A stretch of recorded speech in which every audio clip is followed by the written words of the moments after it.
Hello, I'm Father Louis SCURTI, and I'm back with Barbara Stomber, and we're talking about the sacredness of the climate. How's that?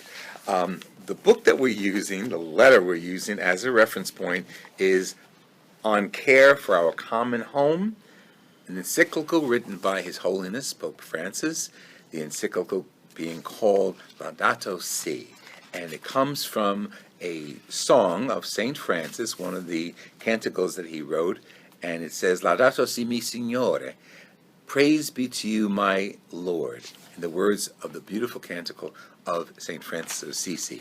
And Pope Francis uses this as a jumping off point to discussing our common home, the earth, every element of the earth, what's under the earth, what's on the earth, what's growing on the earth, and people, and the climate around us.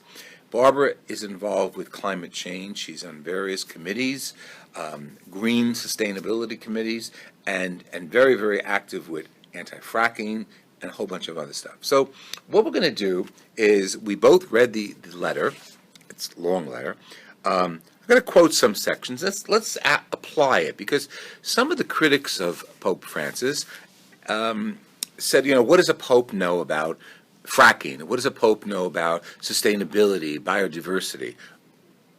This pope happens to know a lot about all of those topics. Mm-hmm. And as you said before in another episode, his committee, right? He has access absolutely. To a great scientific mind. Absolutely. And so he doesn't speak just off the cuff. Sometimes he does, because that's beautiful. So let me just quote some section talking about the replacement of consumption with sacrifice, greed, and generosity, wastefulness with a spirit of sharing, and asceticism which entails learning to give and not simply to give up. And in this way of loving, by moving gradually away from what I want to what God's world needs. And it is a liberation from fear, greed, and compulsion. Okay, so part of the greed of society is what's causing, you might say, the corruption of society. What I want, and we want so much, and all of a sudden we realize someone's pulled the veil over our eyes, that everything we want, we don't need. And so much of what we want, we use and we trash. Mm-hmm. Exactly. And you've seen that in some of your organizations, right? Exactly. We see that in recycling, okay?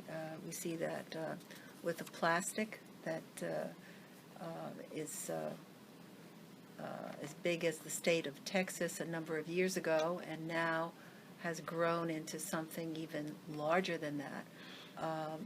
We see that with fracking in the United States, which is basically where most of our oil and gas comes from.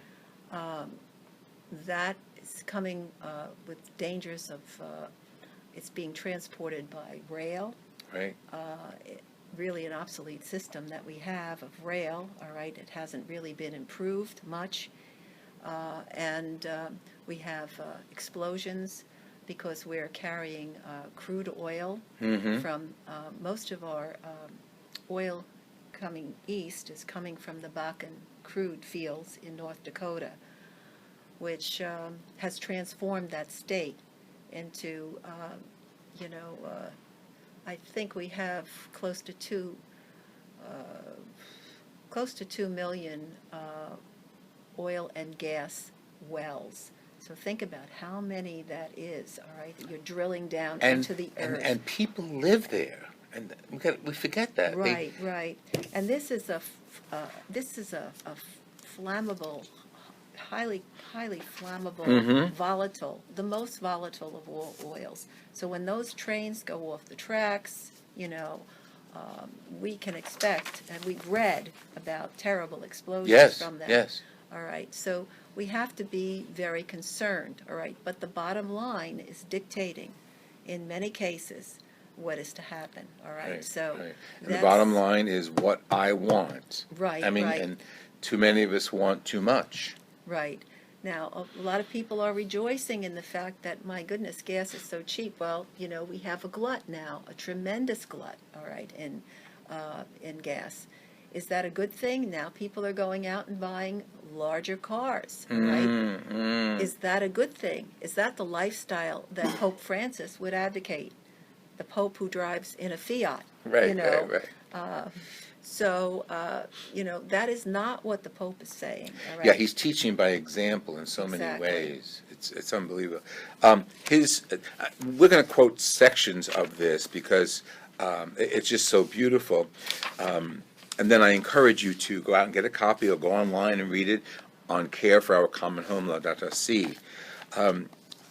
The urgent challenge to protect our common home includes a concern to bring the whole human family together to seek a sustainable and integral development, for we know that things can change. I'm just quoting sections. Humanity still has the ability to work together in building our common home.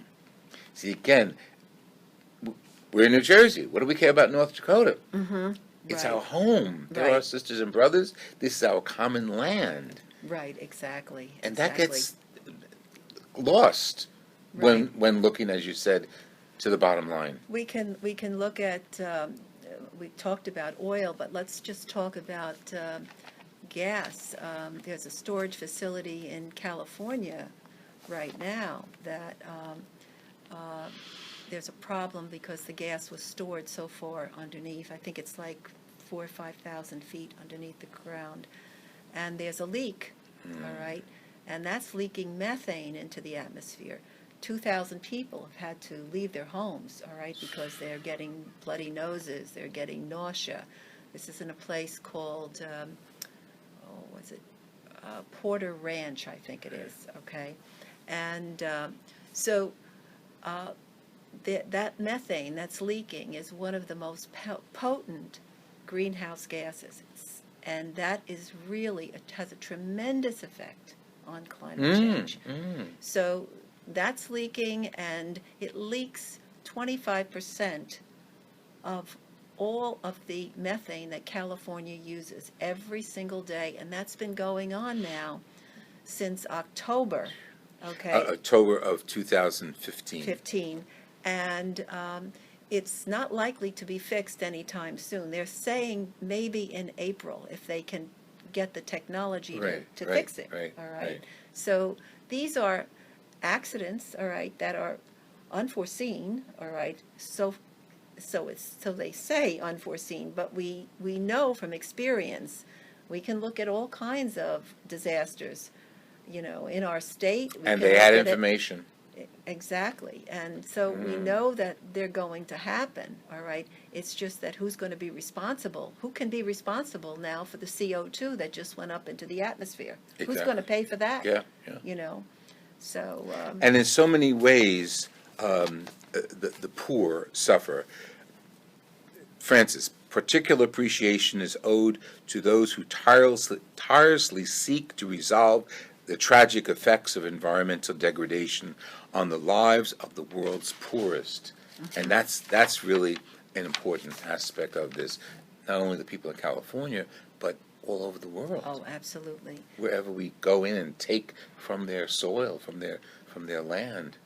That's exactly true. So that is something that the Pope says so beautifully, and that's so important for us to realize. And when we travel around, we can see how the poor are victimized. Yes. For example, he says, I will point to the intimate relationship between the poor and the fragility of the planet, the conviction that everything in the world is connected. And that's all I'm going to use as a quote for today. Just exactly, it's all connected. But there's a section in chapter 1 that Barbara really loves, the acceleration of changes affecting humanity, called rapidification. Absolutely. I love that word. Rapidification. We are destroying at such a rate, all right? We are consuming at such a rate. The evolutionary processes are slow, nature is slow Right, in adapting, all right, right? right. We are doing something that has never been done in the history of the planet. Fast. We are doing things at a rate that it is impossible. In the last 200 years, we've destroyed more. I can't imagine how much we've destroyed in the last 200 Exactly. years. And all of this is destruction, but it's also leading to increases in the climate change. Yes. Now, I think during the Industrial Revolution, we had 185 parts per million of CO2 in the atmosphere. Mm-hmm. Right now, we're looking, they said 350 was the critical Right. point. Right now, we're at 405. So, I mean, and the rate of acceleration, is tremendous. Yes. So it can get to a point where the Earth becomes unstable as far as climate. His letter is on point, it's timely, and it's time for you to go read it and contact your legislators and contact your community and work together for sustainability and respect for the Earth, our common home. I'll second that. Thank you. This has been Father Louis Scurti and Barbara Stomber. If you'd like to hear more about some of the work that Barbara is involved with, it's earthactions.org, or go on our website and contact me, Father Louis Scurti at hotmail.com, and I'll refer you to Barbara or any other groups that you need to know about. Thank you for joining us. Pass this on to your family and friends. Thank you, Barbara. Thank you so much for Wonderful having me. series. It's been wonderful.